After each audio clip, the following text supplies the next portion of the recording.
Hey nieces and nephews, it's your favorite auntie, Monique Judge, and this is Auntie Unfiltered. Today on Auntie Unfiltered, we are going to go into the mailbag.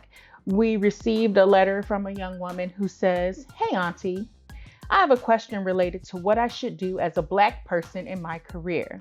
I currently work at a white company. I speak up frequently when it comes to Black issues I see at work, and a lot of the time, those concerns are welcomed and acted upon by leadership. But I'm tired of being that magical Negro moniker. I can't help but wonder if I should use my talents to build a Black or at least a people of color-led company.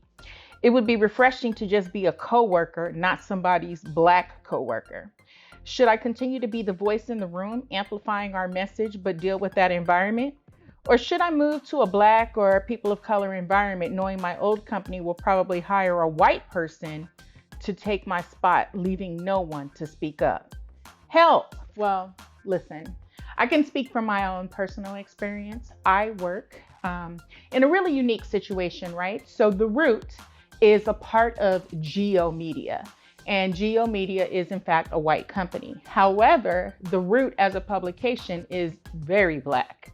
All of our bosses are Black. We are run by 4 Black women, our editor-in-chief, Danielle Belton, our managing editor, Janetta Adams, Maisha Kai, who is the managing editor of the Glow Up, our women in beauty vertical, and then me, the news editor. And so for us, it's kind of a different vibe, right? Everyone we work with is Black, and we relate a different way because, you know, our Slack is our own, and we can vibe kind of that way, and it just works out. It's just a little bit better, right?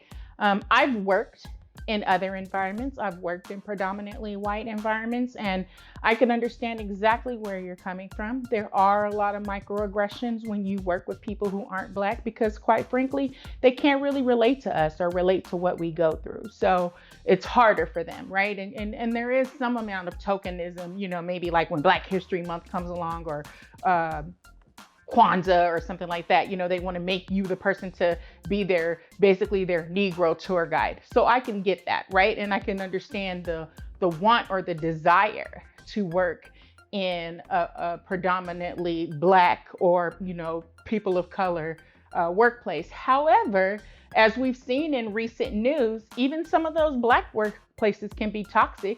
They can adapt some of the same patriarchal attitudes and behaviors as our white counterparts. Take a look at what's happening at Essence, right? It could go either way. Just because it's our people doesn't mean it's necessarily going to be the right environment for you, right? There's a saying that says, all skin folk ain't your kin folk. And that shit is true every single day of the week, right? So you have to just keep that in mind. I think that this is a decision that you would have to make for yourself. But if you feel like you could have a really good impact where you are and that you could help that company make some changes, then I would encourage you to go for it. If they're listening and they're open to listening and they're there to, you know, implement the things that you're suggesting, then maybe you are where you need to be. Maybe that's your ministry right now. Now, I'm not suggesting that you need to be the magical Negro, that no one wants to be that. But what I am saying is that if there's an opportunity for them to learn something from you by watching you and what you do, then let's let them have it, right?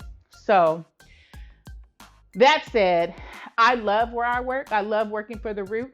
It's amazing. It's awesome. But again, I feel like we are in a really unique situation. So again, sis, you're going to have to make the choice that works out best for you. And I really do wish you luck because it is a hard place to be in. I can understand the frustration. I can understand kind of just wanting something different. And people say like the grass always looks greener on the other side, but that may not necessarily be the case. So make your decision wisely. Now listen, I want to hear from y'all. We've gotten tons of emails, lots of nice messages, people thanking me for the videos. And I thank y'all for tuning in every week and watching and sharing them and learning from me. So I do want to still hear from you. Please, if you have questions, comments, concerns, or even a suggestion for a topic that I should cover, email me at auntiesubmissions@theroot.com. And I'll see y'all over here next week. Peace.